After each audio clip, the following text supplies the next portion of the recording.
Students, स्वागत है आपका हमारे YouTube चैनल में। आज हम आपके लिए लाए हैं भारत की खोज से दूसरा अध्याय, जिसका नाम है तलाश। और इसके अंतर्गत हम पढ़ेंगे भारत के अतीत की झांकी। शुरू करते हैं इस अध्याय को। बीते हुए सालों में मेरे मन में भारत ही भारत रहा है। इस बीच मैं बराबर उसे समझने और उसके प्रति अपनी प्रतिक्रियाओं का विश्लेषण करने की कोशिश करता रहा हूँ। मैंने बचपन की ओर लौटकर याद करने की कोशिश की कि मैं तब कैसा महसूस करता था। मेरे मन में इस अवधारणा ने कैसा धुंधला रूप ले लिया था और मेरे ताज़ा अनुभव ने उसे कैसे संवारा था। दूसरे अध्याय में नेहरू जी अपनी किताब में भारत के अतीत की झांकी के बारे में लिख रहे हैं। अतीत यानी बीता हुआ समय, और झांकी का मतलब किसी भी चीज़ के बारे में सोचना, किसी दृश्य के बारे में सोचना। तो अपने मन में वह भारत के बारे में कल्पना कर रहे हैं, भारत के बारे में सोच रहे हैं कि वह भारत को बचपन में कैसा देखते थे, समझते थे, और बचपन में नेहरू जी भारत को किस तरह से देखते थे। तो इसका उनके मन में हल्का धुंधला रूप दिखाई दे रहा है, जो कि वर्तमान से बिल्कुल ही अलग है। आखिर यह भारत है क्या? नेहरू जी अपने आप से प्रश्न कर रहे हैं कि आखिर यह भारत है क्या? अतीत में यह किस विशेषता का प्रतिनिधित्व करता था? इसकी ऐसी कौन सी विशेषता थी जिसका यह प्रतिनिधित्व करता था? उसने अपनी प्राचीन शक्तियों को कैसे खो दिया, और वर्तमान समय में भारत ने अपनी पुरानी शक्तियों को कैसे खो दिया? क्या उसने इस शक्ति को पूरी तरह खो दिया है? विशाल जनसंख्या का बसेरा होने के अलावा क्या आज उसके पास ऐसा कुछ बचा है जिसे जानकर कहा जा सके? आधुनिक विश्व में उसका तालमेल किस रूप में बैठता है? तो यह सारे सवाल नेहरू जी के मन में उभरकर सामने आ रहे हैं, जो वह भारत के बारे में सोच रहे हैं, और यह भी सोच रहे हैं कि भारत में ऐसी कौन सी चीज़ बची है जो अभी भी जिंदा है, जो सदियों से चली आ रही है। भारत मेरे खून में रचा बसा था।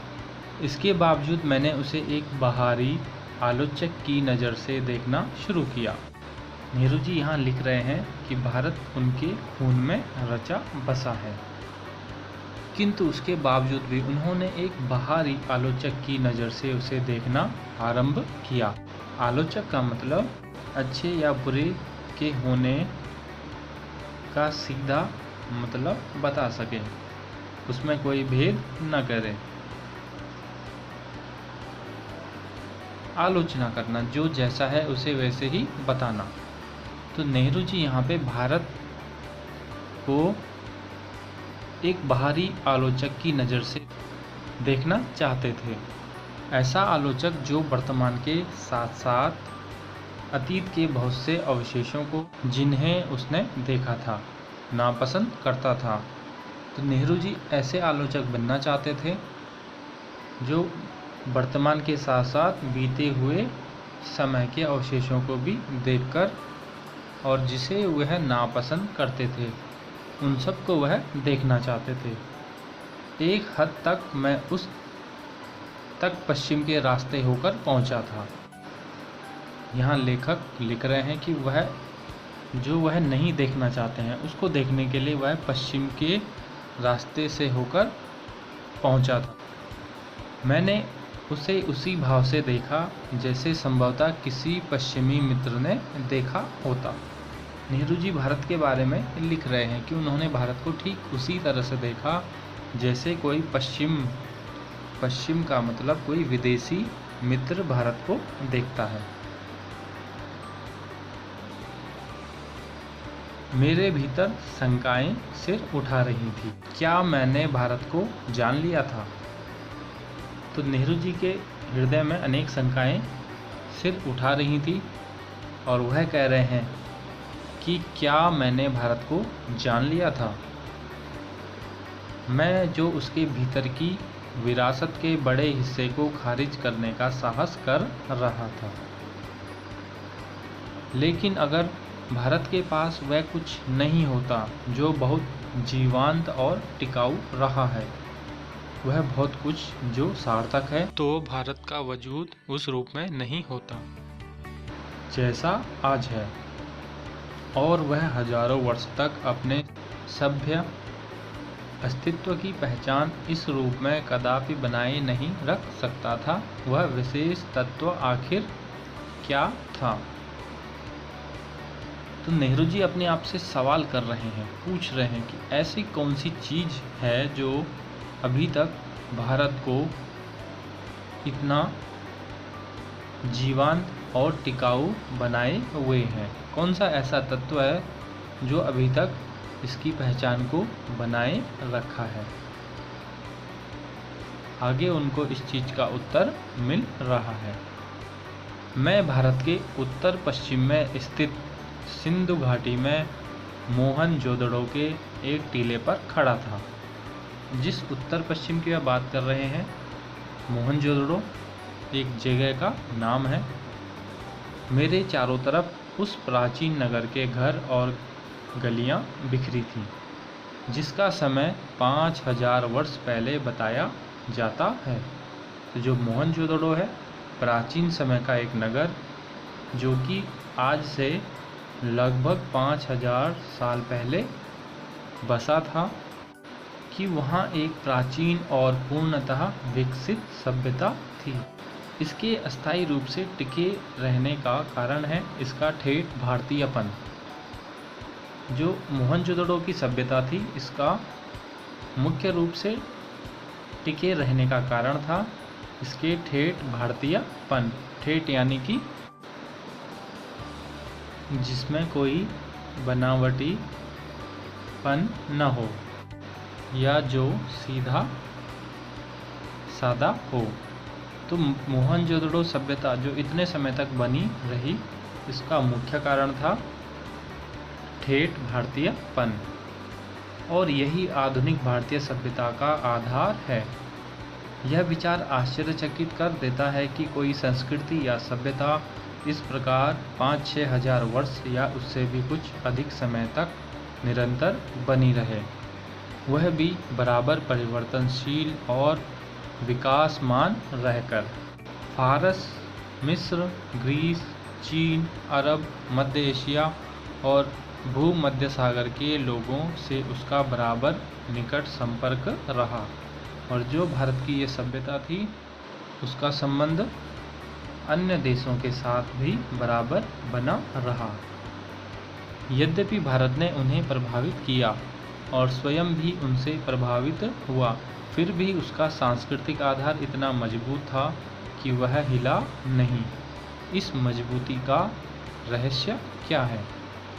नेहरू जी हड़प्पा सभ्यता के बारे में लिख रहे हैं कि वह सभ्यता जितनी पुरानी थी, उसके साथ साथ उस सभ्यता का अन्य देश से संपर्क भी होता रहा, और स्वयं भी उनसे प्रभावित हुआ, और उनको भी हड़प्पा सभ्यता ने प्रभावित किया। लेकिन फिर भी इसमें कोई ज़्यादा प्रभाव नहीं पड़ा, कोई बदलाव नहीं आया। तो इसका मुख्य आधार भारत का सांस्कृतिक आधार था, जो कि हिला नहीं।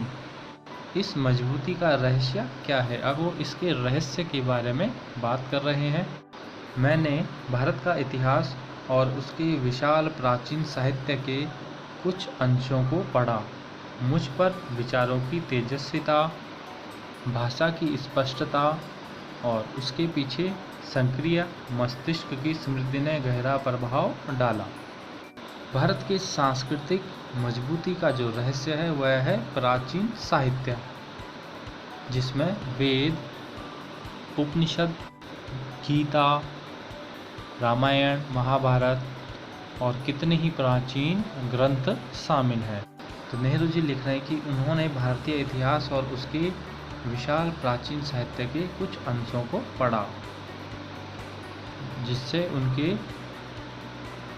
मस्तिष्क पर बहुत ही गहरा प्रभाव पड़ा। मैंने उन पराक्रमी यात्रियों के साथ भारत की यात्रा की जो सुदूर अतीत में यहाँ चीन तथा पश्चिमी और मध्य एशिया से आए थे। भारतीय साहित्य को पढ़ने के साथ साथ नेहरू जी ने उन यात्रियों के लेख भी पढ़े जो भारत की यात्रा के लिए यहाँ आए थे, भारत को जानने के लिए दूसरे देशों से यहाँ आए थे, जिनमें चीन और पश्चिमी और मध्य एशिया के लोग थे, जिन्होंने उस समय भारत की यात्रा की आज से हजारों साल पहले, और अपनी यात्राओं की दास्तान छोड़ गए थे। तो नेहरू जी ने प्राचीन साहित्य के साथ साथ विदेशी यात्रियों की किताबों को भी जाना और पढ़ा, जिससे वह भारत के बारे में जान सके। मैं पूर्वी एशिया, अंगकोर, बोरोबुदुर और बहुत सी जगहों में भारत की उपलब्धियों के बारे में सोचने लगा।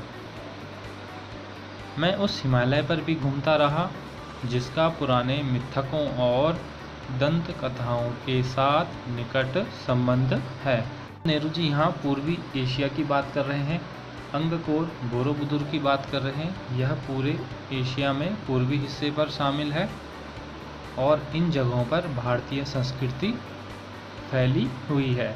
इन जगहों पर आज भी बौद्ध धर्म से संबंधित मंदिर और भारतीय संस्कृति से संबंधित बहुत सारी वस्तुएं यहाँ आसानी से मिल जाएगी। जैसे इन देशों में आज भी बहुत जगहों पर रामलीला होती है, जो कि एक भारतीय संस्कृति का प्रमाण है। और इसके साथ साथ इन देशों में बौद्ध धर्म भारत से ही गया है। मैं उस हिमालय पर घूमता रहा जिसका पुराने मिथकों और दंत कथाओं के साथ निकट संबंध है।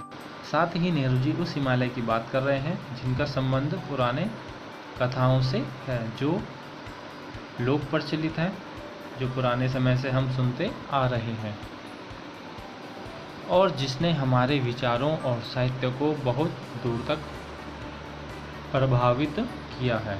पहाड़ों के प्रति मेरे प्रेम ने और कश्मीर के साथ मेरे खून के रिश्ते ने मुझे उनकी ओर विशेष रूप से आकर्षित किया है। इस महान पर्वत से निकलकर भारत के मैदानों में बहने वाली भारत की विशाल नदियों ने मुझे आकर्षित किया और इतिहास के अनगिनत पहलुओं की याद ताज़ा की। इंडस या सिंधु, जिसके आधार पर हमारे इस देश का नाम पड़ा इंडिया और हिंदुस्तान, और जिसे पार करके हजारों वर्षों से यहाँ जातियाँ और कबीले, काफिले और फौजें आती रही हैं। यहाँ भारत के बारे में एक जानकारी और दे रहे हैं नेहरू जी कि जो भारत का नाम इंडिया या हिंदुस्तान पड़ा वह इंडस या सिंधु के आधार पर भारत का नाम इंडिया या हिंदुस्तान पड़ा, और जिस सिंधु नदी को पार करके हजारों वर्ष पहले यहाँ जातियाँ आईं, कबीले आए, काफिले आए, फौजें आती गईं और यहीं का होकर रह गईं। ब्रह्मपुत्र इतिहास की मुख्य धारा से लगभग कटी हुई, पर पुरानी कहानियों में आज भी जीवित उत्तर पूर्वी पहाड़ियों के हृदय में पड़ी गहरी दरारों के बीच से बरबस मार्ग बनाती हुई भारत में प्रवेश करती है।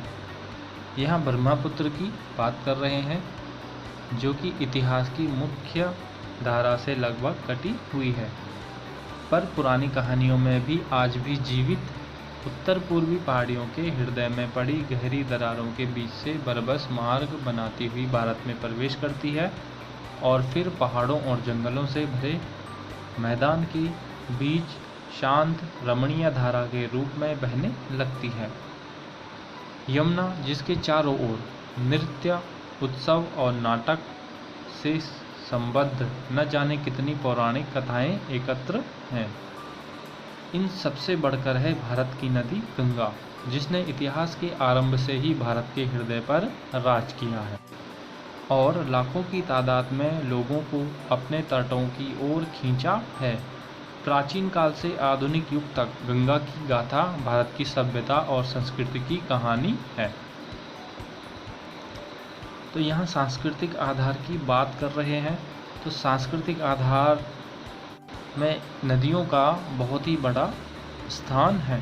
जो नदियाँ लाखों वर्षों से, हजारों वर्षों से बह रही हैं, वह भारतीय संस्कृति का जीता जागता सबूत है।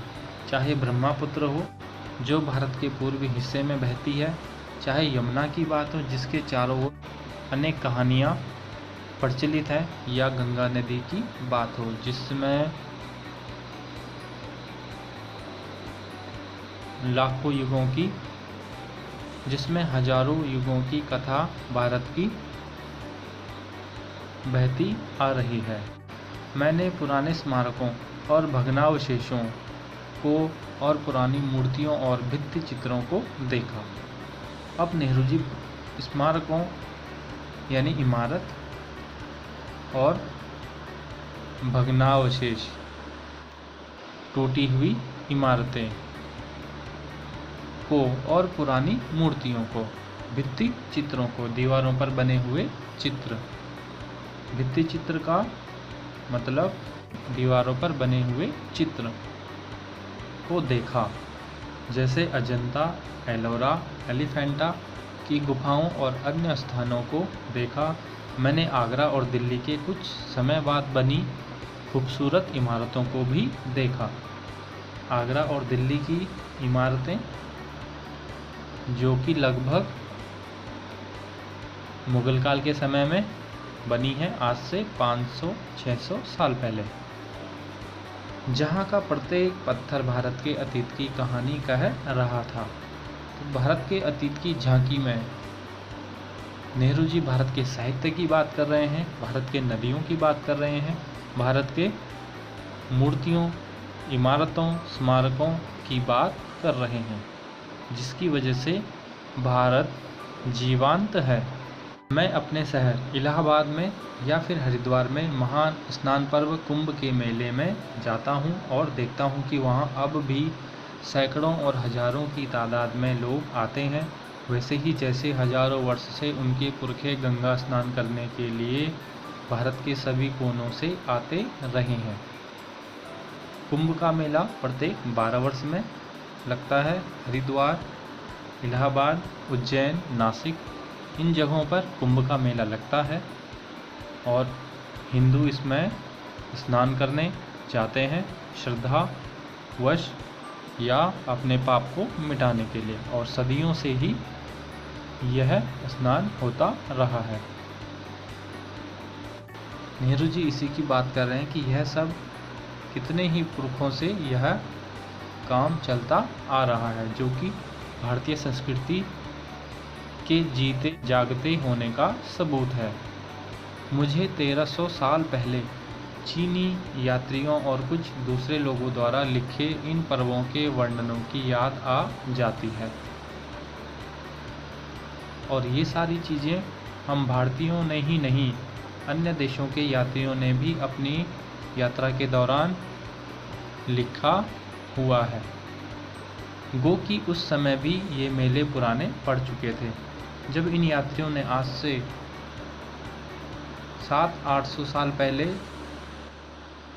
कुंभ के मेलों का वर्णन किया है, तो उस समय भी उनके लिए यह मेले पुराने पड़ चुके थे और अनजाने प्राचीन काल में गुम हो गए थे।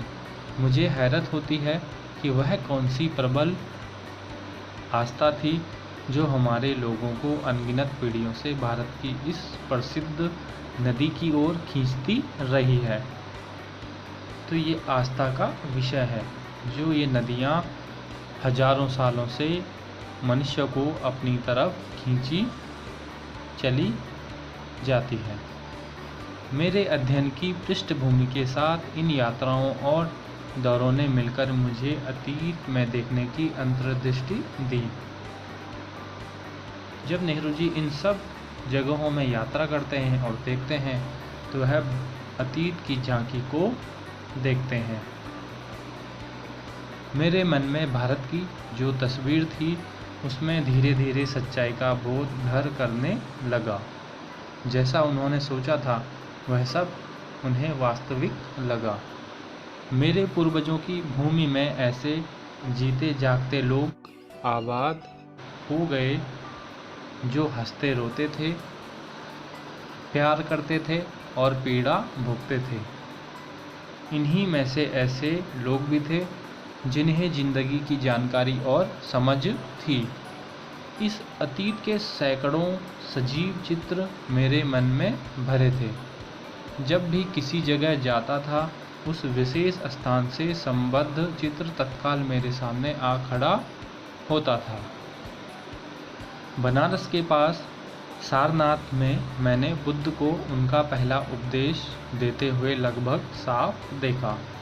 जब नेहरू जी ने बनारस की यात्रा की तो वह सारनाथ गए। सारनाथ जहाँ पे महात्मा बुद्ध ने अपना पहला उपदेश दिया और महात्मा बुद्ध जिन्होंने बौद्ध धर्म को आरंभ किया और बौद्ध धर्म भारत से ही फिर पूरे विश्व में फैल गया, खासकर पूर्वी एशिया में, जो हमने शुरू में बात की। तो जब नेहरू जी बनारस जाते हैं तो वहाँ की मूर्तियों को देखकर सारनाथ में जाकर वह बुद्ध भगवान को अपना पहला उपदेश देते हुए साफ सुनाई देते हैं। 2500 वर्ष का फासला तय करके उनके कुछ अभिलिखित शब्द जैसे दूर से अतीत प्रतिध्वनि की तरह मुझे सुनाई पड़े। अशोक के पाषाण स्तंभ जैसे अपने शिलालेखों के माध्यम से मुझे एक ऐसे आदमी के बारे में बताते हैं जो खुद एक सम्राट होकर भी किसी अन्य राजा और सम्राट से महान था।